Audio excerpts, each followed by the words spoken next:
La hipertensión arterial constituye uno de los factores de riesgo cardiovasculares más importantes, si no el más importante, una enfermedad prevalente con la enfermedad coronaria, la diabetes, la obesidad, que constituyen entre las tres, diabetes, obesidad y hipertensión arterial, un triángulo muy peligroso. Vamos a ver el estudio entonces hoy del paciente hipertenso. Como les decía, la hipertensión arterial de gran prevalencia hoy por hoy.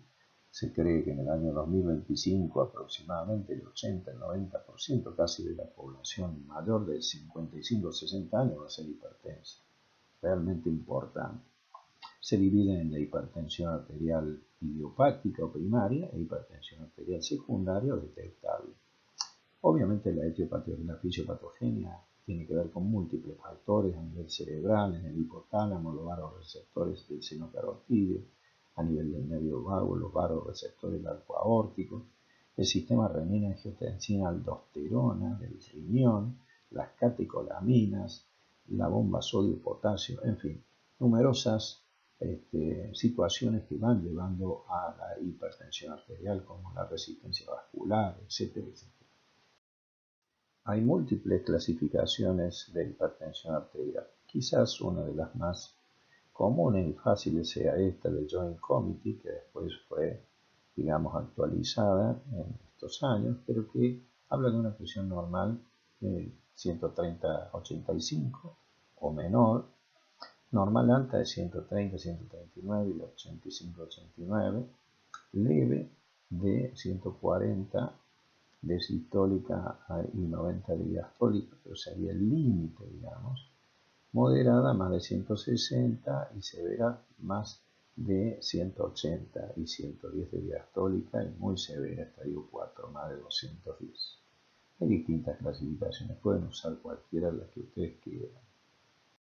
Fíjense ustedes, siguiendo con las recomendaciones del Joint Committee, en el paciente no complicado, 140 a 90 se podría considerar hasta normal. Eso yo les diría que es la presión límite.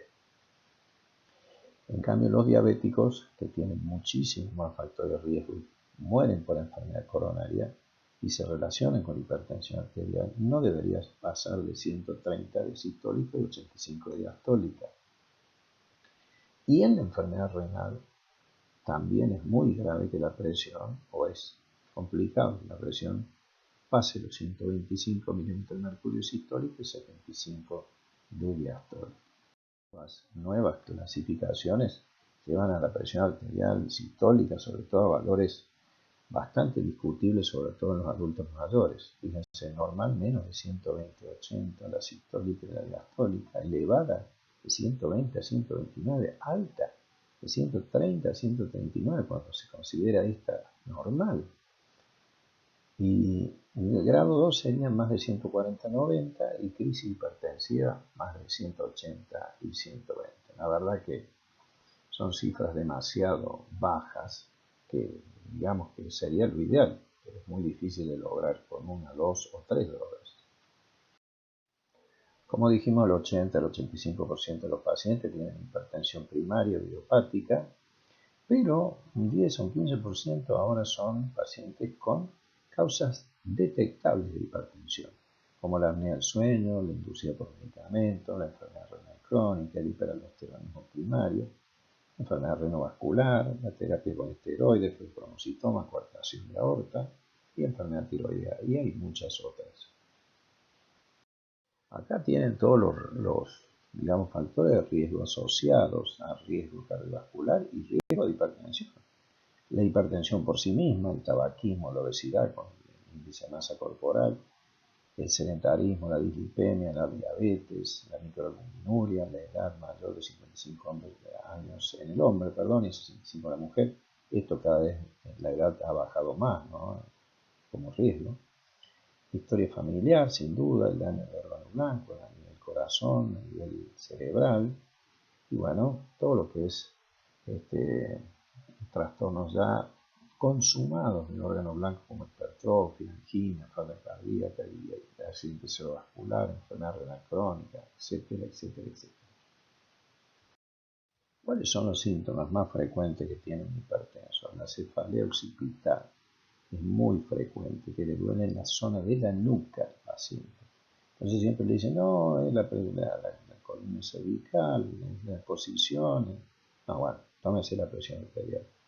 Mareo, vértigo, inestabilidad, no es el alcohol, hay que siempre tomar la presión. Dolor en el pecho, edemas, visión borrosa, diplopía, parestesia, epistaxia, sangrado por la nariz, palpitaciones, fatiga, somnolencia. Bueno, todo esto son síntomas de hipertensión arterial. En el estudio del hipertenso tenemos que tener en cuenta que hay algunas variaciones en la presión. Por ejemplo, aumento matutino por efecto simpático, lógico. Nos ponemos de pie, nos ponemos, ¿no es cierto?, en funcionamiento, nuestro cuerpo empieza a movilizarse, se moviliza el simpático, las catecolaminas, la agregación plaquetaria, aumenta la frecuencia cardíaca, es lógico.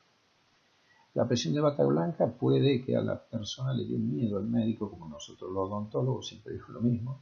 Entonces era una reacción de alerta. También tiene relación con el sexo, la edad, los lípidos, la rigidez arterial en los adultos mayores, por ejemplo. El tabaquismo, sin duda, la cafeína, el alcohol y la actividad física que baja la presión arterial, sin dudas. El estrés no. El estrés causa hipertensión arterial. Lo clásico de un electrocardiograma de estudio de hipertenso son estos. Estas ondas T que ustedes ven negativas, sobre todo en las derivaciones izquierdas, es decir, B4, B5 y B6, son hipertrofia ventricular izquierda, con QRS o R muy alta, que indica la hipertrofia del ventrículo izquierdo. Y generalmente el eje está desviado, siempre hacia la izquierda, menos 30 grados. No es este el caso, pero así es, y puede tener bloqueo de rama izquierda completo o hemibloqueo anterior izquierdo, por hipertensión. El fondo de ojo tiene una gran importancia, la retinopatía hipertensiva grado 1, el estrechamiento venoso, ¿no es cierto?, arterial, con las venas también que terminan en punta de lápiz, las arterias en hilo de cobre, después en hilo de plata, es muy importante para determinar el daño del órgano blanco. Y ni hablar de lo que es el edema de papila, estas hemorragias, exudados algodonosos, y el edema de papila implica hipertensión maligna, lo cual indica que el individuo tiene poco margen de vida. Cuando se ve esto en el fondo de ojo, tiene una vida acotada el paciente, la próxima. La ergometría más importante en la enfermedad coronaria, como ustedes ven acá, tiene indicaciones también para dar la práctica de actividad física en todo dolor precordial típico, ¿no? Dolor torácico en la angina de esfuerzo, y también para evaluar miocardiopatías, entre ellas la hipertrófica, estudio de arritmias, diagnóstico de asma inducido por esfuerzo, etcétera, etcétera. Es importante porque acá se puede ir la presión del hipertenso muy arriba, entre otras cosas. La próxima. Quizás sea este, el ecocardiograma bidimensional y ecodoppler de color, uno de los estudios no invasivos más importantes en cardiología, porque acá determina la fracción de eyección, la fracción de acortamiento, cómo están las paredes ventriculares, cómo está la presión de la arteria pulmonar, de la aorta, el pericardio, si hay líquido pericárdico o derrame pericárdico, las válvulas, estrechamientos o insuficiencia. Realmente un gran estudio del ecocardiograma a hacer en todo hipertenso. Y bueno, desde hace bastante tiempo se instituye la indicación del monitoreo ambulatorio de presión arterial. El paciente lleva 24 horas, ¿no es cierto?, este aparatito colocado que va insuflándose solo, y es indicación para hipertensión de bata blanca, por ejemplo, estudio de pacientes DIPER, o sea que son respondedores a lo que es el reposo durante la noche, baja un 10% la presión arterial, y non-DIPERs, que no solamente no baja, sino que aumenta durante la noche. El control de la respuesta terapéutica, determinar cifras de hipertensión límite, para ver si el paciente hace tratamiento o no, los aumentos de la presión arterial, la que es refractaria, es decir, que se hace difícil el tratamiento y no responde, y el estudio de hipertensión sistólica aislada en el geronte.